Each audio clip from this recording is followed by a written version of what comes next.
সুন্দরবন থেকে স্বাগত জানাচ্ছি। শুভেচ্ছা রাজধানী ট্যুরিজম কর্পোরেশনের পক্ষ থেকে। এমভি আরএলসি জাহাজ আজকের যে ট্যুর চলছে, এখন আমরা কটকা থেকে রওনা হয়ে কচিখালীর উদ্দেশ্যে আমাদের জাহাজ এগিয়ে চলেছে। আমাদের পরবর্তী ট্যুর রয়েছে ডিসেম্বরের 9, 10, 11। আসলে প্রতি সপ্তাহে ইন্ডিভিজুয়াল এবং কর্পোরেট ট্যুর সহ দুটি করে ট্যুর রয়েছে। আপনার ভ্রমণ পরিকল্পনা করার আগে আপনি আমাদের আরএলসি জাহাজ, আমাদের আয়োজন, আমাদের রুমগুলো, আমাদের সব কিছু একটু দেখতে পারেন।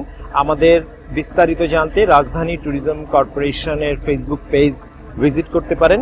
রাজধানী ট্যুরিজম কর্পোরেশনের যে ওয়েবসাইট রয়েছে www.rajdhanitourismcorporation.com, এই পেজটি ভিজিট করতে পারেন। যদি আপনার ভালো লাগে, আমরা অবশ্যই বলবো অনেকগুলি ভালো ভালো জাহাজ রয়েছে। সেই জাহাজগুলির ভিতর থেকে আপনি যদি 4-5টা জাহাজ একটু দেখেন, তারপরে তাদের সাথে কথা বলেন বা আমাদের সাথে কথা বলেন, যেটাই কথা বলার পরে যাদেরকে আপনার ভালো লাগবে তাদেরকে আপনি বুকিং করতে পারেন। আমরা প্রত্যাশা করছি আপনাদেরকে আমাদের পরবর্তী যে ট্যুর রয়েছে, প্রতি সপ্তাহে দুটি করে আমরা ট্যুর পরিচালনা করছি এবং পরবর্তী ইন্ডিভিজুয়াল ট্যুর ডিসেম্বরে 9, 10, 11। এভাবে নিয়মিতভাবে আমাদের ট্যুর রয়েছে। আমন্ত্রণ রাজধানী ট্যুরিজমের আয়োজনে সুন্দরবন ভ্রমণের জন্য। আন্তরিক আতিথেয়তা দেবার জন্য প্রস্তুত এমভি আরএলসি ক্রুজ। ধন্যবাদ।